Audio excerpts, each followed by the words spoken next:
Tingin. Gaano ba kahirap balansehin ang basihan ng nakakarami? Ganun na lang ba kahirap unawain ang sitwasyon nila? Gayunpaman, lahat tayo ay may pagkakaiba-iba. Gustuhin mang hangarin ang dapat na may sa kanila, ngunit hindi agad mapagbigyan ng iba. Husgahan man nila, hindi magiging batayan ang kasarian. Hindi sila clown na pwede niyong pagtawanan. Halos hindi maipinta ang mukha sa larawan. Habang kayo ay sumasaya, sila patuloy pa ring luhaan. Wala tayong pinagkaiba. Lahat ay pwedeng magkaisa.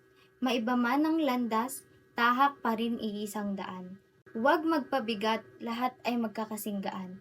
Masyado ng maraming problema, huwag na sanang dagdagan pa. Tila'y parang eroplano sa himpapawid. Kinakailangan maging pantay habang buhay. Dapat sila'y unawain, kahit ano pa ang maging dahilan. Tuloy ang mithiin sa buhay. Dapat ay responsable, dahil iyan ang importante. Ito ay mahalagang usapin sa ating lipunan. Dapat nating igalang at bigyang halaga ang lahat ng uri ng kasarian.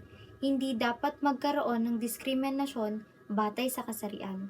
Sa mundong ginagalawan, marami pa rin ang magdudulot ng hindi pagpantay na trato. Kailangan nating pagtulungan upang masigurado ang lahat ay pantay na mabigyan ng pagkakataon, karapatan at benepisyo sa lahat ng aspeto sa buhay.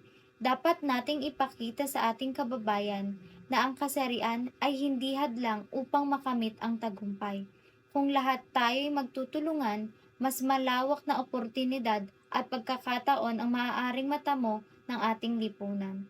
Dapat tayo ay magkaisa upang malutas ang suliranin na nagdudulot na hindi pagpantay na trato sa kasarian at matamo ang tunay na kalayaan at katarungan. Tayo'y magkapit-bisig upang sa ating mga pangarap ay sama-sama nating abutin kahit anong kulay ng balat, wika o relihiyon, walang puwang ang hidwaan, tayo'y magkakapatiran. Kapit-bisig tayong lalakbay sa landas ng tagumpay. Kapit-bisig tayong lalaban sa mga hamong darating. Walang iwanan sa ating paglalakbay.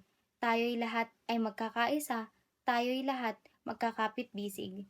Sa bawat tagumpay ng ating makamit, sa bawat pagsubok ng ating malalampasan, tayo'y magkasama, tayo'y magkakapatid, tayo'y magkakasama sa bawat sandali.